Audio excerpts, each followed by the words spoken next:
skies of inspiration and love. Oh, how we live and what we say, it's stamping up and it's our way to love, live and share. Bonjour et bienvenue sur Couleur Papier, je suis ravie de vous retrouver aujourd'hui pour un nouveau projet créatif et comme vous avez pu le voir en titre, je l'ai appelé carte à cachette parce que clairement il y a plein de petites cachettes à découvrir sur cette carte avec ces adorables chouettes malicieuses.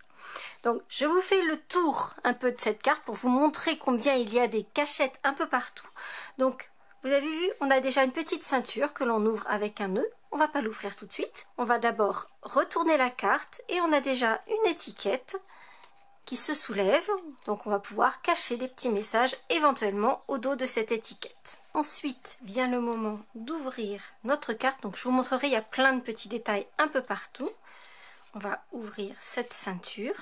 Et déjà à l'envers de la ceinture, il y a là encore des messages cachés.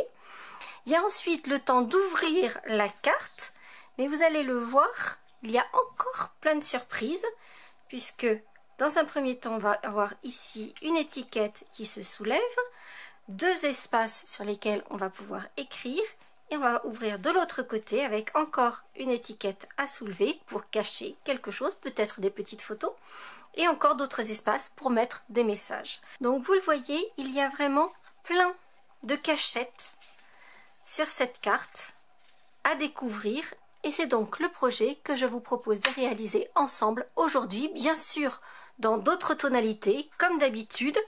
Alors ici j'en ai fait une carte Halloween, donc vous avez vu avec des couleurs, des vraies couleurs de sorcière. On est vraiment dans les tonalités d'Halloween.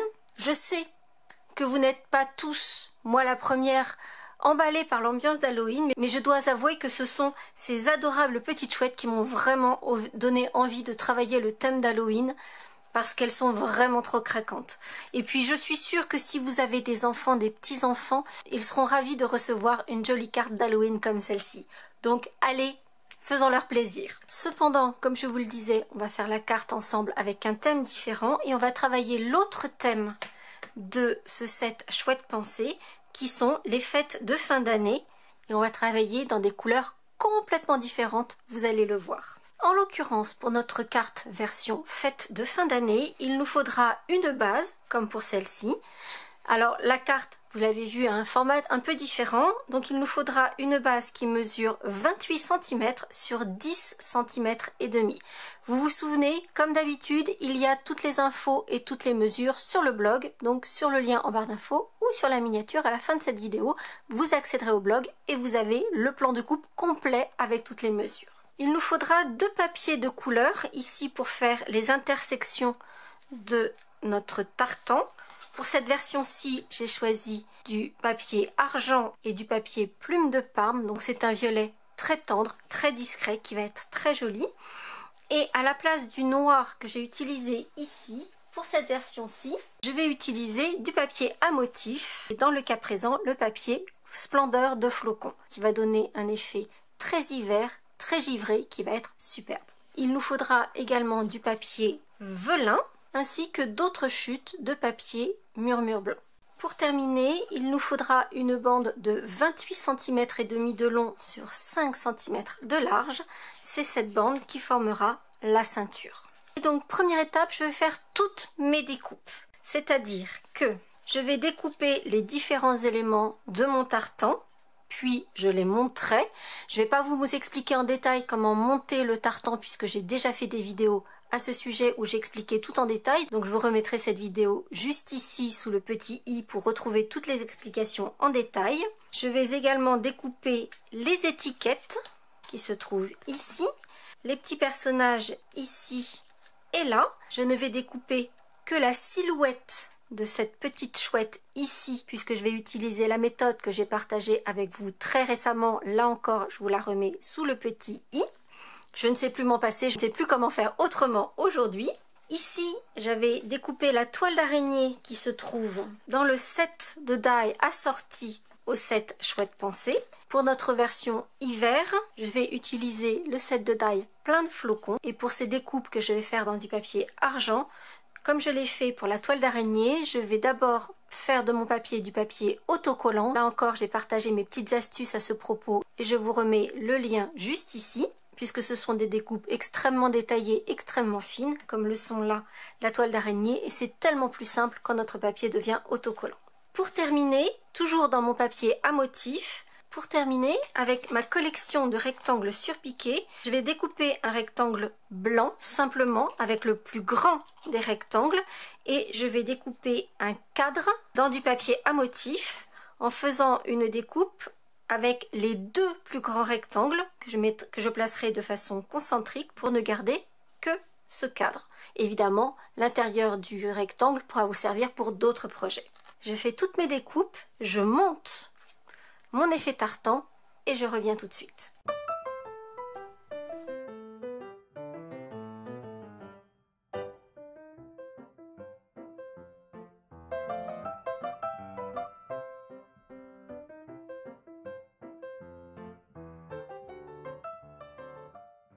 Première étape accomplie, j'ai tous mes morceaux, mes découpes et mon effet tartan enneigé, prêt. Je ne sais pas ce que vous en pensez, mais moi je le trouve vraiment particulièrement joli avec ces teintes-là. Sur nos deux grands morceaux, donc la base de carte et notre ceinture, il va nous falloir faire quelques lignes de marquage. J'attrape donc mon massicot. Et donc sur la base de carte, qui je vous le rappelle mesure 10,5 par 28, on va faire une ligne de marquage à 9 et une à 23. Sur la bande qui va faire la ceinture, on va faire une ligne de marquage à 9 et une autre à 19,1. Le virgule 1 est important et vous allez comprendre pourquoi dans un instant.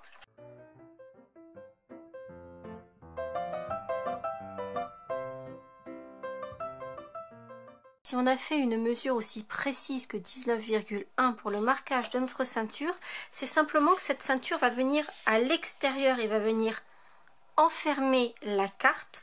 Donc pour qu'il n'y ait pas de tension et que cette ceinture vienne se placer correctement autour de la carte, on lui a mis un petit millimètre supplémentaire. On va commencer par finaliser la ceinture et pour cela je vais utiliser mon haut d'étiquette avec ma perforatrice étiquette festonnée. Et je vais donc placer ma ceinture dans la perforatrice et découper les deux extrémités, comme ceci. En revanche, pour que cette ceinture ressorte sur la carte, comme vous avez pu le voir, j'ai fait des petits points de piqûre. Vous l'aurez probablement remarqué, les petits points de piqûre, mais également ici la citrouille, sont colorés et métallisés. En fait, j'ai utilisé des stylos qui ne sont pas de chez Stampin' Up, qui se présentent comme ceci. Ils sont vendus par 6 avec différents coloris. Et en fait, ils donnent cet effet métallisé et couleur. En plus, la pointe est assez épaisse, donc ça permet de faire des jolis points de piqûre. Et donc, je vais les utiliser ici sur mes projets. Sur celui d'Halloween, j'avais utilisé le orange. Et donc, sur celui-ci, je ne sais pas encore. Je pense que je vais utiliser le argenté et le bleu, qui a des petits effets mordorés turquoise qui doit pouvoir faire très joli sur ce projet. C'est d'ailleurs celui-ci que je vais commencer par prendre et en fait je vais faire un point de couture tout autour de l'extérieur de ma ceinture mais également sur chacune des deux extrémités intérieures puisque vous l'avez peut-être vu, comme les intérieurs ici sont habillés également, j'ai également mis mon petit point de piqûre pour les faire ressortir. Comme je vais devoir ajouter également des points de piqûre sur ma carte principale, je vais faire du tamponnage et je vais tamponner sur les rabats extérieurs de la carte, ces deux tampons avec ces petites chouettes, l'une d'un côté de l'autre. Ensuite, je viendrai également détourer avec des points de piqûre ces deux espaces, ainsi que celui-ci, puisqu'ensuite il sera décoré avec une étiquette, donc je vais mettre des points de piqûre aussi. Donc je fais mon tamponnage, je fais tous mes points de piqûre et je reviens.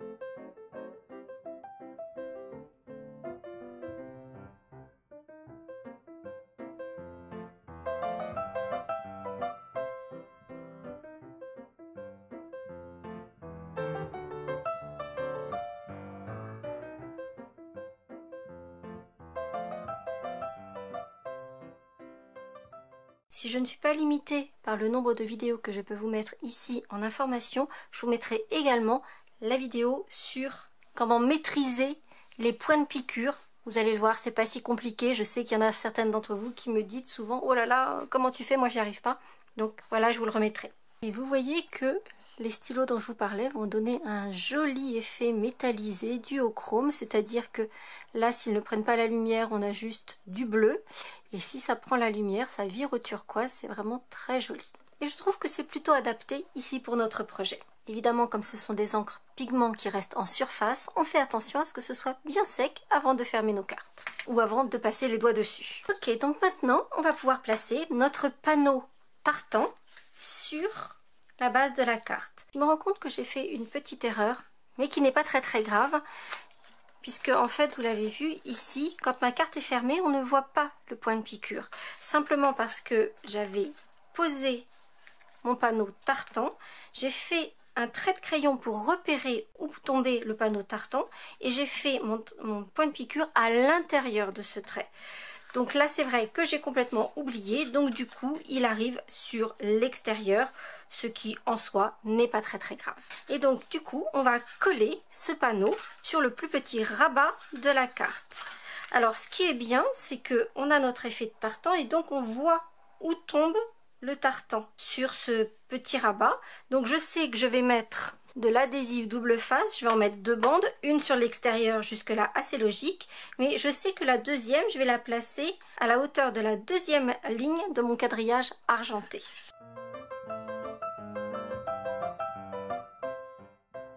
Et quand on le colle, évidemment, on fait attention à ce qu'il soit bien placé et centré sur la carte lorsqu'elle est refermée. Alors, ça n'est pas moche, on est bien d'accord, mais comme on va mettre d'autres messages cachés à l'intérieur, au dos de l'effet tartan, on va se servir du rectangle supplémentaire que l'on a coupé dans ce même grand rectangle surpiqué, celui qui nous a servi à découper le pourtour de notre tartan, et on va venir le coller au dos du tartan. Donc pour cela, on sait que en hauteur, il est au bon format. On va simplement le poser correctement, faire un petit trait de repère au crayon et redécouper ce morceau-ci pour ensuite venir le coller au dos du tartan.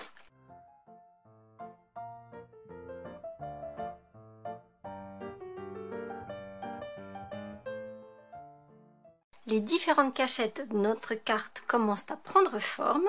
Il y a 2 messages que je souhaite tamponner sur ma carte.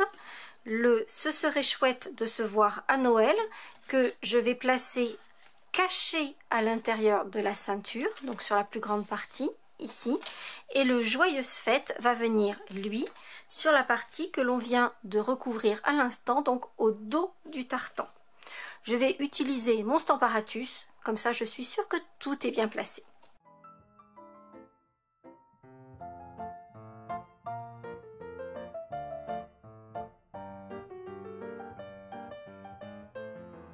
C'est vrai que c'est quand même pratique ce Stamparatus de pouvoir mettre nos messages exactement où on le veut, bien droit, bien centré, sans avoir à tout gâcher. Ça, c'est quand même particulièrement appréciable. Donc, on a déjà bien avancé.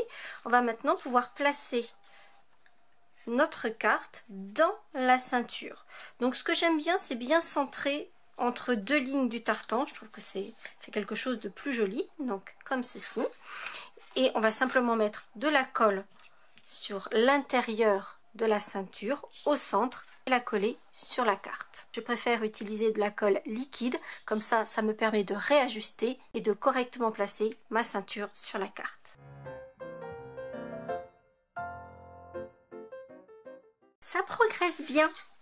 On a nos petits flocons à placer, les étiquettes et cette jolie petite chouette à placer également. Et bien sûr, le cadre qui va venir souligner la partie centrale de notre carte. On va donc commencer par s'occuper de ce cadre central.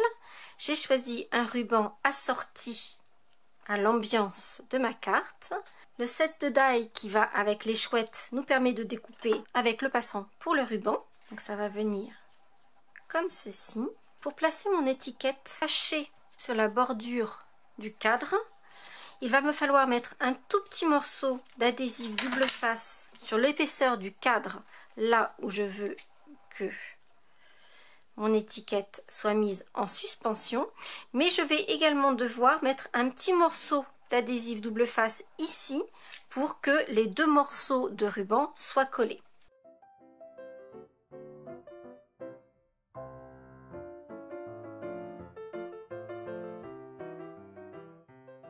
Une fois que l'étiquette est mise en suspension, je vais pouvoir mettre un petit peu de colle tout autour de mon cadre et le placer sur le panneau central de ma carte. Je viendrai simplement terminer l'attache de mon ruban en resserrant ici le ruban, je trouve que c'est plus joli, simplement avec un petit nœud de fil doré.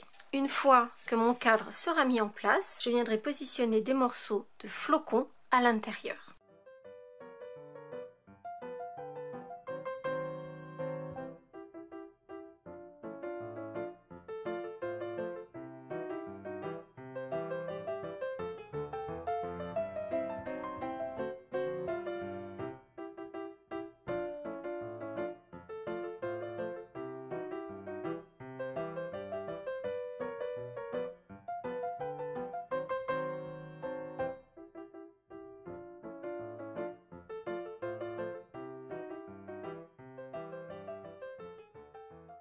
Ça progresse très bien. Que nous reste-t-il à faire? À cet endroit-là, on pourrait mettre, on aura un petit message à mettre ici, mais il sera toujours temps de le faire après. On va habiller un petit peu simplement à la main le Joyeuse Fête, comme je l'ai fait ici. Donc ça c'est pareil, on pourra le faire tout à l'heure. Il nous reste à placer cette étiquette-ci sur le premier rabat et mettre celle-ci au dos pour un autre message caché. Mais ce qui veut dire surtout qu'il nous faut tamponner nos petites chouettes. Et comme je vous le disais au début de cette vidéo, je vais utiliser ma technique sans laquelle je ne sais plus rien faire.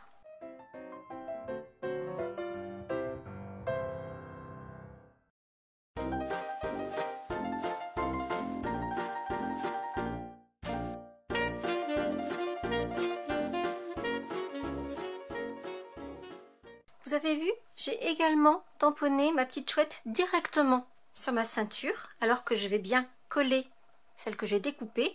C'est simplement parce que la découpe ne reprend pas la branche et donc du coup je vais mettre celle-ci en relief par-dessus à sa place.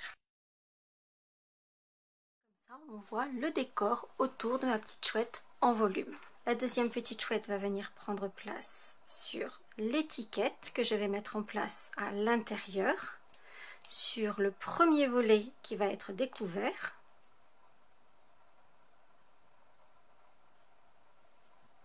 Juste ici, et comme je l'ai fait avec cette étiquette-ci, je vais mettre le ruban qui va être collé cette fois-ci avec un mini point de colle pour être retenu sur la carte. Et exactement la même chose pour celle qui va venir au dos.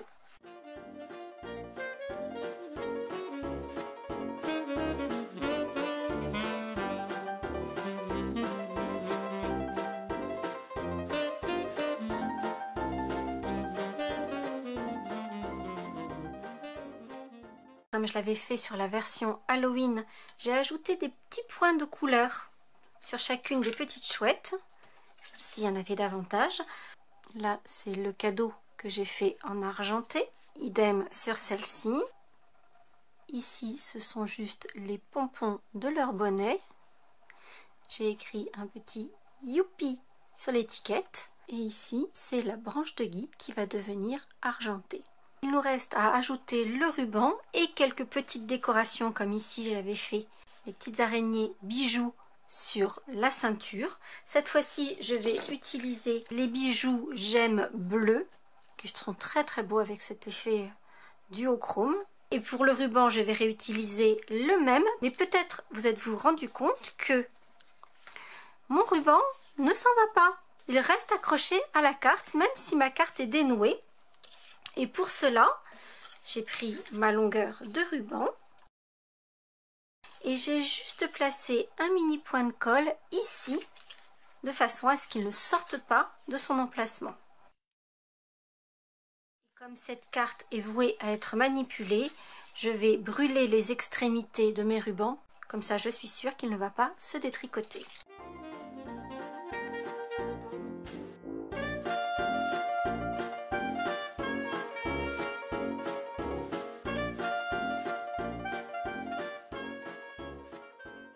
Et voici nos 2 cartes à cachette réalisées. Comme vous le voyez, on est dans des ambiances complètement différentes. Pour autant, je leur trouve du charme à l'une comme à l'autre, certainement à cause de ces adorables petites chouettes, et que l'on va donc pouvoir dénouer. Je ne sais pas si vous avez remarqué, mais le nœud que j'ai utilisé pour fermer ma carte, c'est le fameux nœud, non pas à la fourchette, mais en oreille de lapin.